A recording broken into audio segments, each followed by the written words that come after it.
Yo, guys, what's going on? This is your host, AD, the RPA guy, and I'm super excited. We're here with a veteran in RPA University. I got my guy Marv, and we're just gonna go through, his background, his journey into tech, his experience within RPA University, and whenever I do these, I always tell the guys like, "Hey, we want to be real, we want to be genuine, we want to be authentic."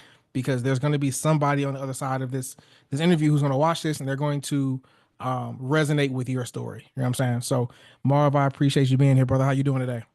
Doing good, man. I appreciate you having me here. Yeah, yeah, yeah. So, let's start from the beginning, right? What was life like before you joined RPA University, and what were you doing, and why did you feel like something needed to change?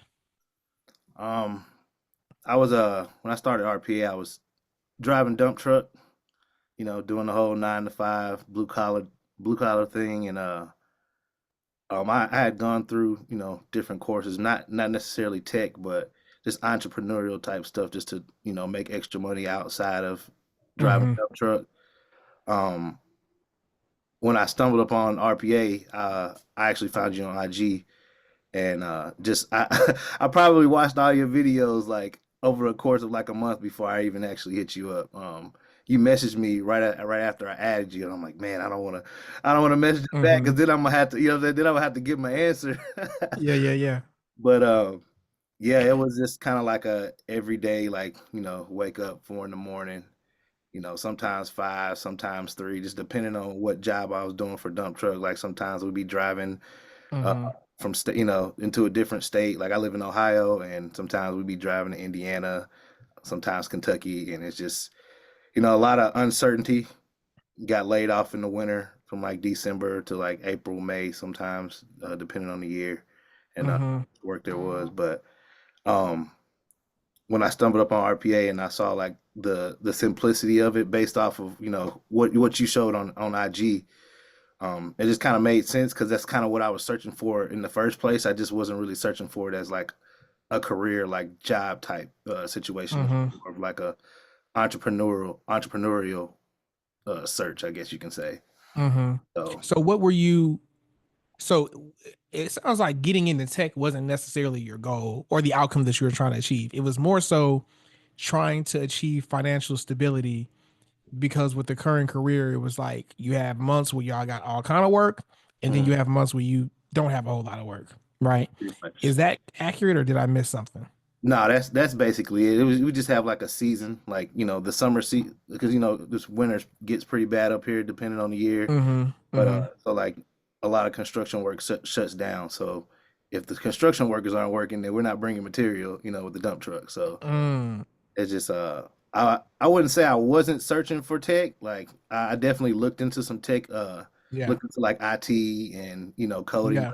Yeah. You've had people on here that talked about the those coding boot camps and how they Mm-hmm. they give you they give you enough just to get you through and then don't really help you after that. And I kind of watched all of those stories on YouTube as I was doing my search, and I was like, I don't know about that. I don't want to pay all this money to get in this course, or commit to pay some money, for a course after I finished, and then Mm-hmm. I finished the course, and then I don't even get a job, but I have to pay this back. So Got it. Got it. yeah, So then when I was saying, when you heard me say, we're working with you until you're employed, that sounded yeah, like that was a yeah, big difference maker for you. yeah. That was definitely the difference maker. Yeah, I didn't want to have to be guessing. You know, Mm-hmm. I don't want to have to play the Mm-hmm. guessing game. That would be the point of me even putting money into something in the first place, is so I don't have to play guessing games. Mm-hmm. Mm-hmm. And like I said, I've taken courses in the past that like I know I'm probably getting ahead, but I've taken courses in the past that have been seemed like they were going to be very full of information, which they Mm-hmm. were, but it was just unorganized. And that's the one thing I can say about this course is everything's been organized, step by step. Like you have the speed filter. Like you can go by the course, but you stopped us and said, no, forget, don't go straight through the course. Just do the speed filter and focus on that. So like Mm-hmm. that right there kind of gave me like I have a target now instead of me Mm-hmm. just going through the course and trying to figure out like what I need to do next after I finish the course. So like now I know I got to finish this, and this in In order to order. get to Yeah. this.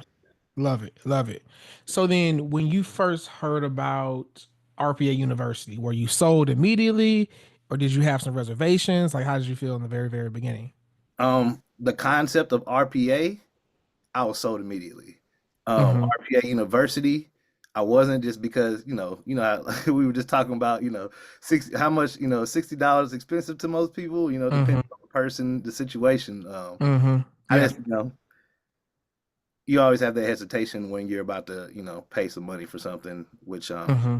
I can definitely say, even though um, when I first got in, I didn't really complete the course. I kind of ducked away for a little bit. Not on purpose, just life gets in the way, and Mm-hmm. um, then one day goes by, then a week goes by. Like, man, I gotta get into that course, man.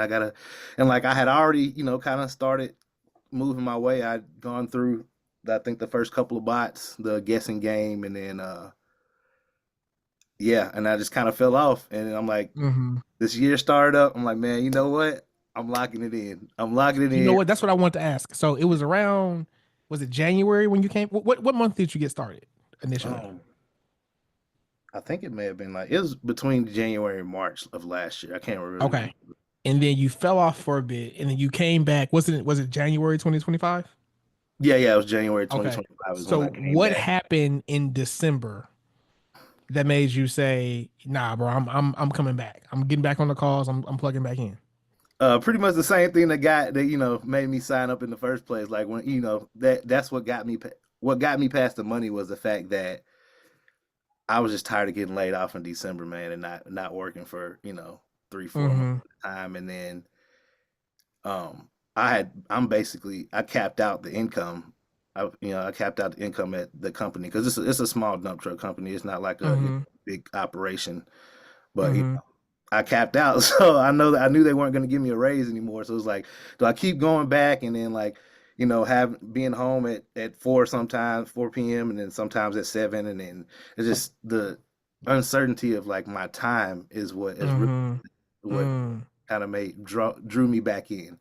I'm just like, man, Got it. and I'm seeing you, like, I'm scrolling on IG when I'm sitting waiting for my dump truck to get loaded. I'm like, man, this dude is going to get a massage right now, and I'm sitting here in this truck, man. I need to lock in. I need to lock in. He's sitting here telling everybody, he's like, look, you need to look into this. You need to check in the RPA. You need to get with me.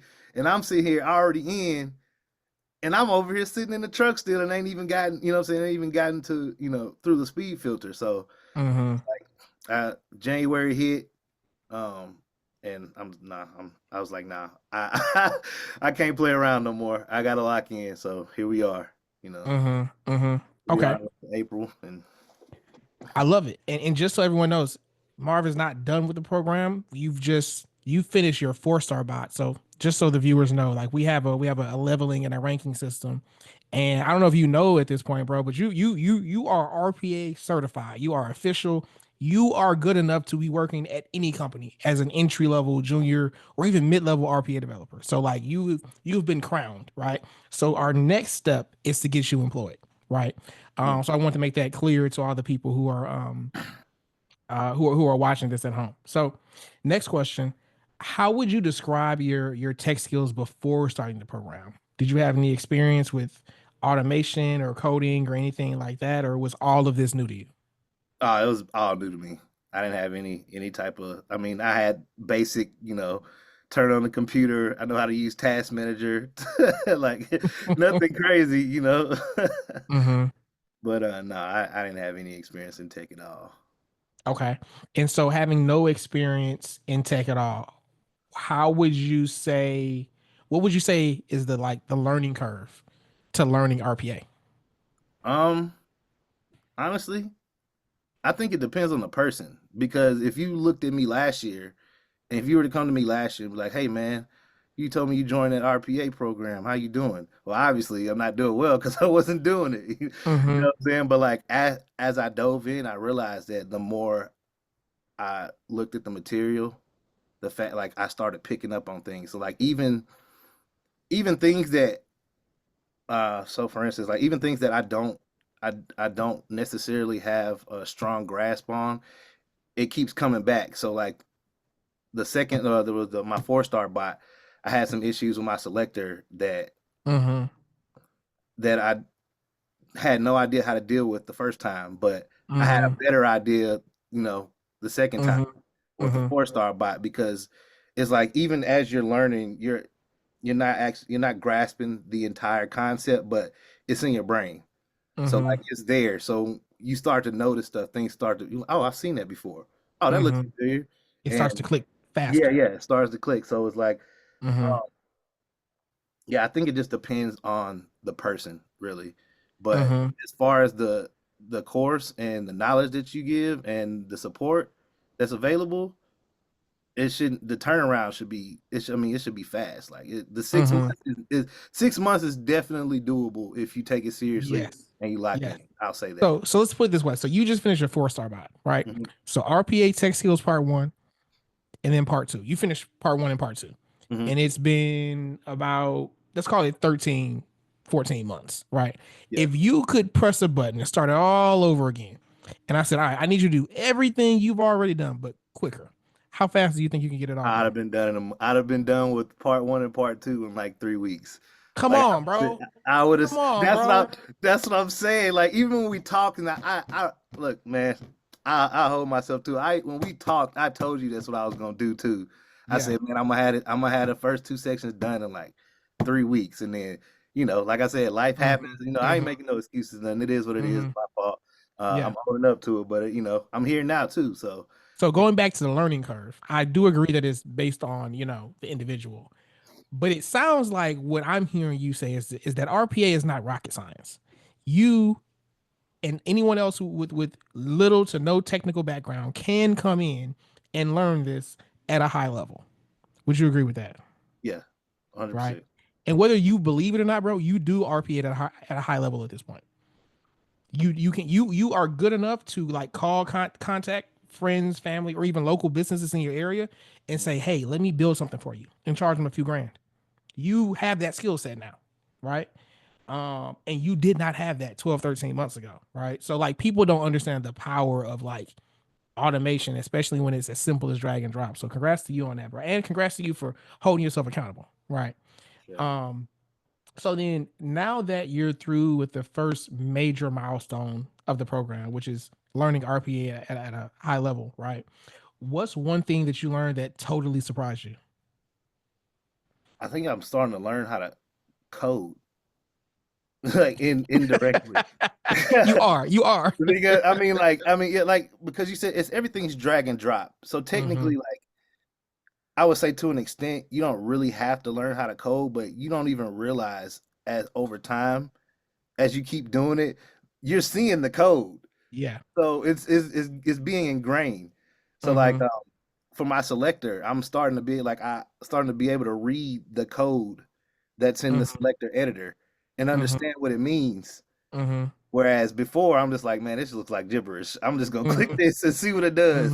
But that's the Mm-hmm. beauty of it because like you can Let's mess. click it to see what happens. Yeah. Yeah, exactly. That's And part of like that's part of the learning curve. yeah, you can do that. Like this is kind of like what I was looking for when I was searching for, my, different type of income or extra income. It was just something that I could take time and learn how to do that once I learned it, what I'm saying, nobody can take it away. Like now I know Mm-hmm. how to do this and now I have this Mm-hmm. skill and now I can apply the skill.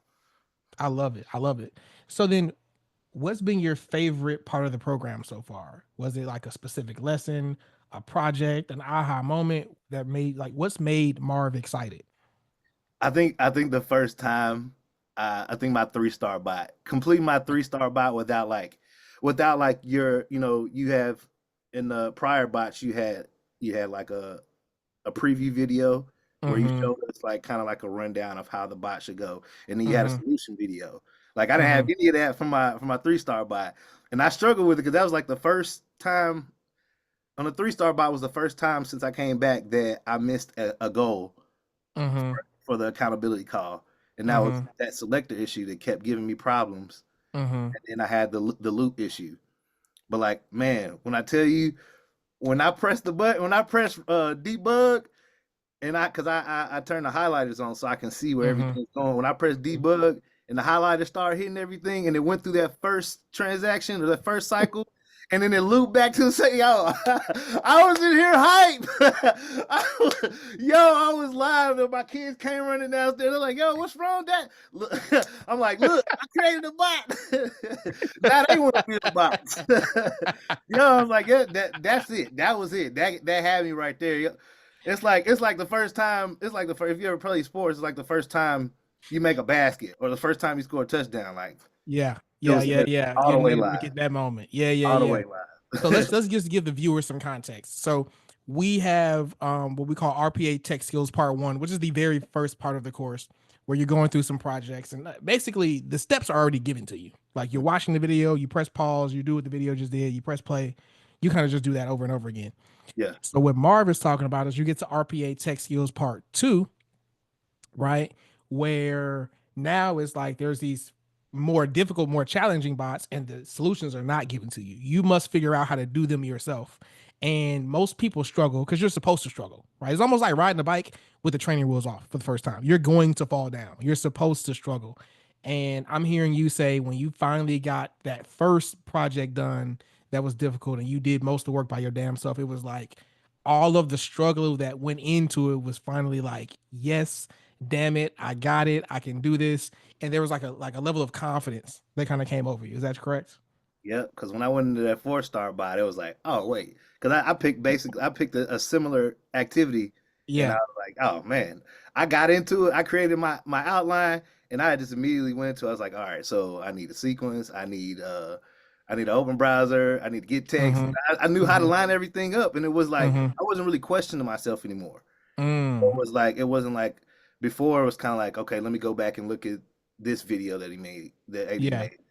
Look at this video, then look at this video. Then I go back to the bot. Then I struggle with it for a few hours. I'm like, all right, I'm done with this for the day.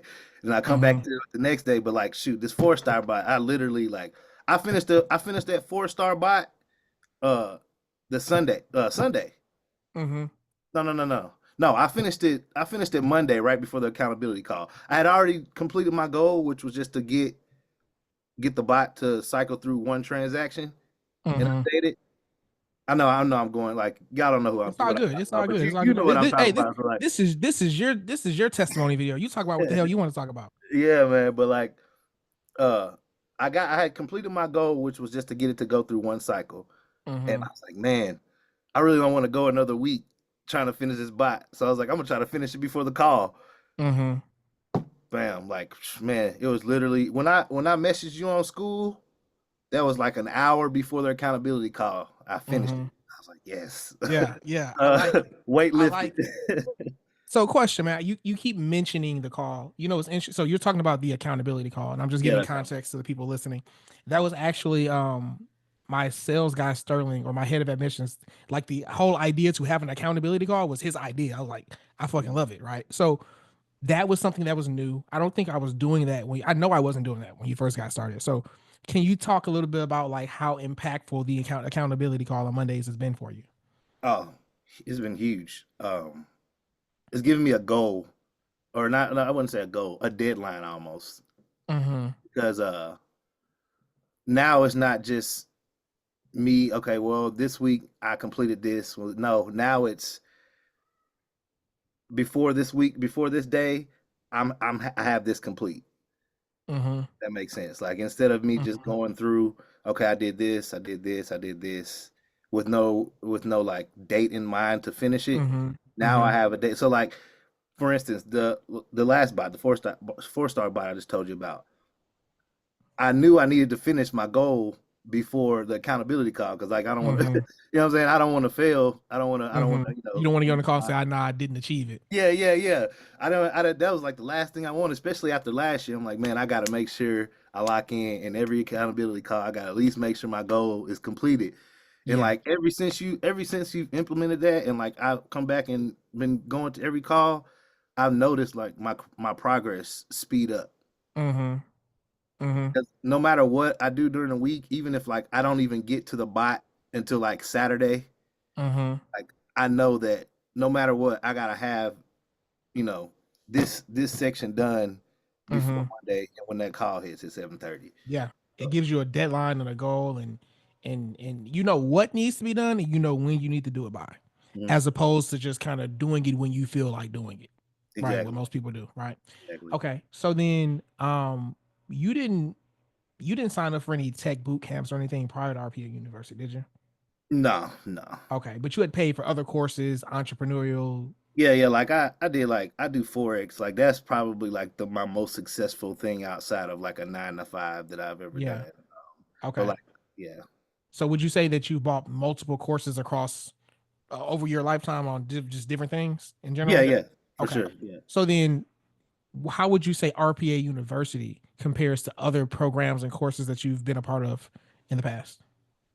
Um, Organized to a T. Um, Also the support is A1 because like not only do we have the accountability call, we have the support calls on Tuesdays and Fridays, and then you also have the link to book a support call, with Mike. So Mm-hmm. it's just like it's constant. It's always somebody there to help. Basically, is what I'm saying. Mm-hmm. Mm-hmm. Um, which most courses is like, all right, you bought the course, now I got your money, so like figure it out now. And it's not like that. It's not like that at all. Like I said, the accountability call is a major thing. And I'm gonna keep harping on it because like literally Mm-hmm. that is the key to where I'm at right now. That's the key to me being where I'm at right now.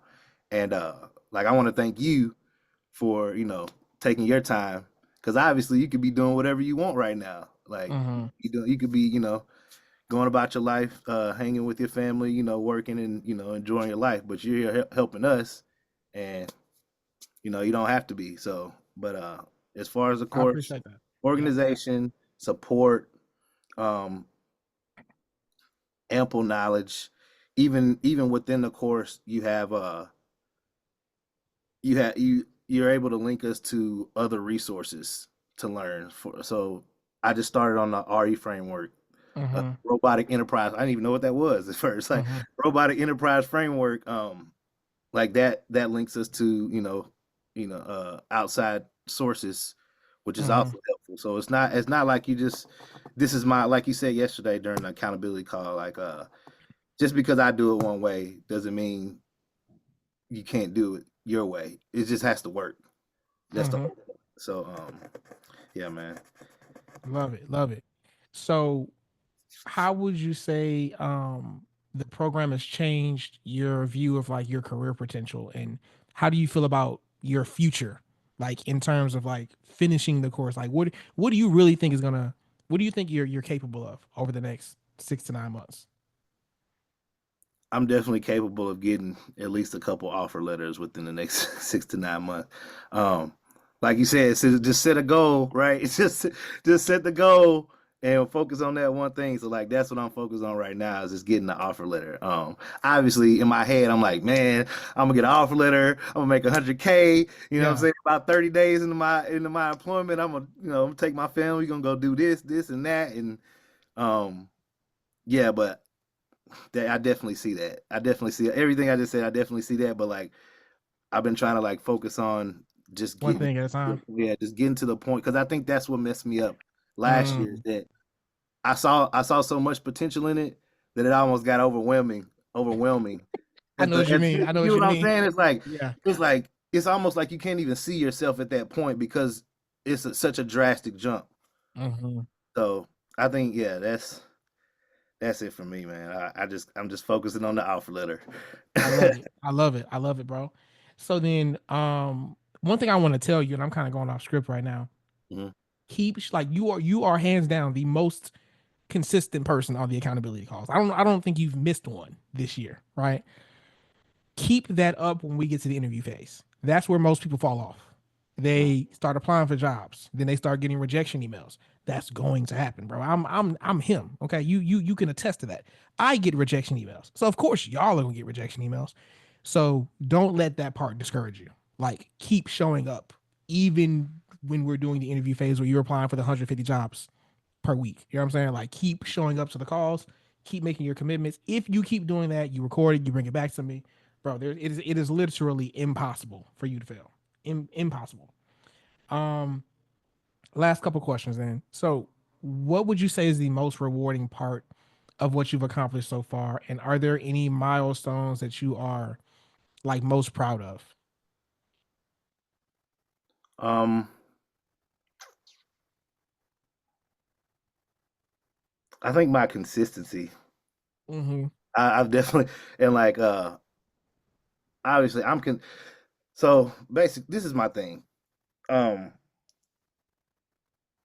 Now I'm happy that I've gotten more consistent, but it's not even that I'm not a consistent person because obviously I get up every day at the ass crack of dawn and You and consistently do some shit you don't want to do. yeah, it's like, but and that's kind of where it hit me. Like after I finished that 3-star bot, and I just kind of sat for like, man, maybe a couple hours downstairs, like just running the bot over and over again, and it's just like, man, like I really did this, like I really did this, and this is my work.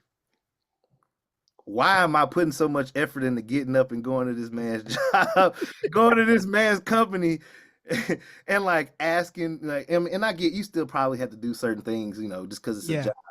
But yeah, I'm like, man, like I'm sitting here begging, not really begging, but like I'm sitting here like kind of fishing for more money, and like I basically begged to work extra hours last year that they didn't give me, and mm-hmm. just for the end of the year, them tell me that they didn't have any work for me in the winter. So like it's like, do I put more? Do I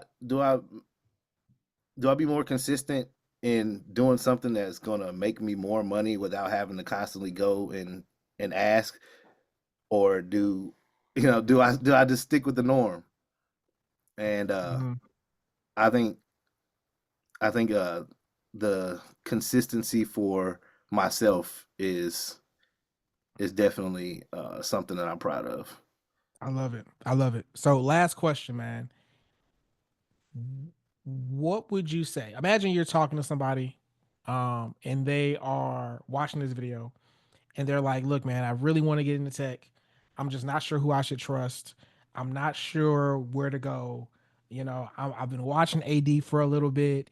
I, I'm just not certain, right? I'm not certain that he's the coach for me. I'm not certain that I can do it. I don't know if RPA is for me. Like, what would you say to someone in that position if they were looking at RPA University?" Man,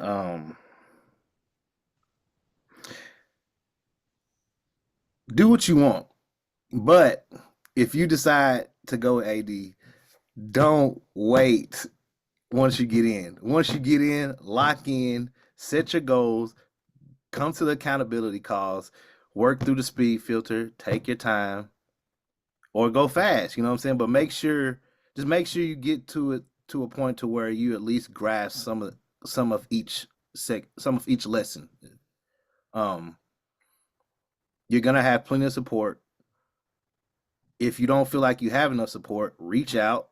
You know what I'm saying? Don't, like you said, don't sit there and just be stuck and not ask for no help when you got all the help in the world at the click of a Mm-hmm. button. Mm-hmm. And for the people on the fence, man, I would just say like, more than likely, you're probably in my situation. Why are you giving so much consistency towards something that you don't want to do, but you won't give that same type of consistency to something that you do want to do? And again, like I'm not like a super I do want to learn more about tech, but I'm not like the kind of guy that's just like, I haven't always been that way. We'll put it that way. I'm not like nerding out for tech, but like since I've been in RPA, I have definitely been nerding out. My Mm-hmm. nerding out level has gone from here to here. Like, Mm-hmm. but like you don't have to. I wouldn't say you have to be passionate about it, but like if you want to make more money and you want to do it in the simplest way possible that doesn't require as much risk as like an entrepreneurial endeavor, this is 100, no, not even probably, this is 100% and I'm saying this without even Mm-hmm. having the job yet, just off of what I've learned and what I've experienced over the past few months since I've actually been consistent. This is the easiest thing. This is the easiest thing that I've learned besides driving. Like driving's easy, but like I can't work remotely while I drive. Mm-hmm. You can work remotely. You can continue to increase your knowledge after after you move up, in the industry. Um, yeah, my mind's racing because I really enjoy this, man. Like I don't think it really hit me until these past couple weeks when I did that 3 and 4 star bot. So like I've literally been like talking about RPA all the time to Mm-hmm. everybody I know. So like, um, yeah, And man. no one knows what the hell it is, correct? No, no. Which means you're an early adopter. You're in it before anyone knows. Like you got in it last year, no one knew what it was. People Hmm. still don't know what it is today. Like you are the kind of you were in a position to where you will be senior. You will be a senior developer 3, 4, 5 years from now, as opposed to if you had learned Java or something else, it would take you 15 years to reach senior because so many people have been doing it for so long. If Hmm. that makes sense, right? And it also sounds like you're saying you're having fun with the process of Yeah, learning the skill set of RPA because when it's simple, this shit can be fun. When it's really, really difficult, it's frustrating and it's annoying. You know what yeah, I'm for sure. And I like video games, man. So like to me, saying? it's like a video game. Mm-hmm. And that's the reason why most people play video games. You like that feeling of winning the game, Of accomplishing something. of accomplishing something. Exactly. And so Mm-hmm. every time I'm building a bot, it's like I got to figure it out. So I can understand why it's made me understand why people enjoy coding. Mm-hmm. Um, you know, just accomplishing that goal and watching all your work and all the hard, Work. the Yeah. all the hard work and all the pain and the mental, like, oh man, I'm tired of doing this, like all of that, like you get to see all of it play out just to watch that bot work or whatever, Mm-hmm. whatever you're building. And Yeah. yeah, I man. love it, bro. So that's pretty much it, man. I want us to come back and do a part two once you have like your first 3 interviews. You know what I'm saying? Because I want the people to progressively see what's going on in the students' world. Um, learn first, you learn how to build the bot. Next, we're going to be doing, your social media, you getting your resume and all of that good stuff. And we have videos recorded for all of that. And you're not gonna start interviewing until I give you the green light, right? But either way, I want us to do another recap where you're further along in the course, so people can see your enthusiasm, build over time, and then eventually it's gonna be like, all right, bro, this guy had 4 or 5 videos. He's finally employed. We got to see the entire journey, so we Yeah, know it's real. Or if you quit and you give up on yourself, they're gonna know that happened too, because there ain't gonna be no more videos, right? So it's really all up to Marv at this point. Although yeah, I for don't think sure. Marv is that kind of guy. You know what I'm Nah, saying? nah, nah. I think I'm you've locked passed the in. threshold to where it's like at this point, bro, like you've put too much in Yeah, not to see it through all the way. for sure, definitely, man. That 3 star bot gave me the blues, man. Yeah, that's what it's supposed to do. That's what it's supposed to do. Imagine how difficult it would have been with no support, and you just had to figure it out yourself. That's I came up coding like that, not dragging and dropping coding. I can imagine. Hey, But that's let me tell you, so many frustrated nights. yeah, Mm, man. So hey, all you out there, if y'all are on the fence, man, don't just take a chance. If you spend money on dumb stuff every day. Well, spend something on something, something logical that's gonna make you more money, and get you, open up more avenues for you. straight up, straight up.